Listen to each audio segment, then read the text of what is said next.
PM Modi से डरता है सुप्रीम कोर्ट, जानिए इन आरोपों पर क्या बोले पूर्व सीजेआई जस्टिस बोबड़े।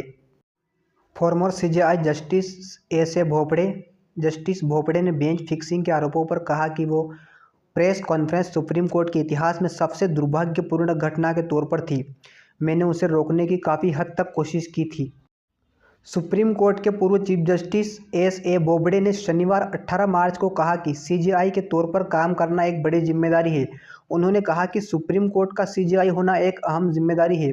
अदालतों में बहुत ज़्यादा प्रतिस्पर्धा है, हर कोई अपना केस जीतना चाहता है। इंडिया टुडे कॉन्क्लेव में हिस्सा लेने के दौरान जस्टिस एस ए बोबड़े ने खुलकर अपनी बात रखी। उन्होंने सुप्रीम कोर्ट के फैसलों पर राजनीति के प्रभाव को लेकर कहा कि सियासत के शब्द को किसी के साथ भी जोड़ा जा सकता है। उन्होंने कई महत्वपूर्ण फैसलों का जिक्र करते हुए कहा कि राफेल के मामले में कुछ भी सियासी नहीं था, यह एक डिफेंस डील थी। अयोध्या का मुद्दा आज़ादी के पहले से चला आ रहा था, इनमें से कुछ भी राजनीतिक नहीं था, बस वहाँ वे तथ्य थे कि नेता इन पर बात करते थे। कोर्ट कभी राजनीति में शामिल नहीं होती है। पूर्व सीजेआई ने कहा कि अदालतों के तौर पर हम कभी राजनीति में शामिल नहीं होते हैं।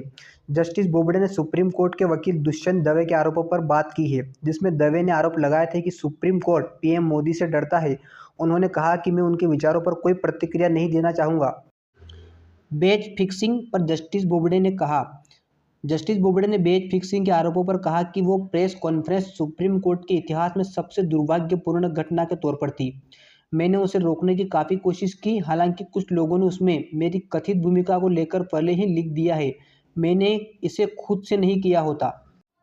बता दें कि 12 जनवरी 2018 में जस्टिस जे चेलमेश्वर, रंजन गोगोई, कुरियन जोसेफ और मदन लोकुर ने एक प्रेस कॉन्फ्रेंस की थी, जिसमें उन्होंने तत्कालीन सीजेआई दीपक मिश्रा के कामकाज पर सवाल खड़े किए थे।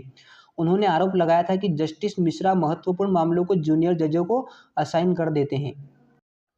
कश्मीर में गिरफ्तारी और किसान आंदोलन पर क्या बोले जस्टिस। जम्मू कश्मीर में आर्टिकल 370 हटाए जाने पर गिरफ्तार किए गए लोगों की रिहाई के बारे में बात करते हुए जस्टिस एस ए बोबड़े ने कहा कि मामले की फाइलें जानबूझकर नहीं रोकी गई थी। उस दौरान कोरोना महामारी फैली थी, तब हमारे सामने सैकड़ों केस विचाराधीन थे और जज मौजूद नहीं थे। कृषि कानूनों के खिलाफ हुए किसान आंदोलन की बात करते हुए उन्होंने कहा कि हमने खबरों में लोगों और पुलिस को गणतंत्र दिवस पर लाल किले में भिड़ते हमले करते हुए देखा है।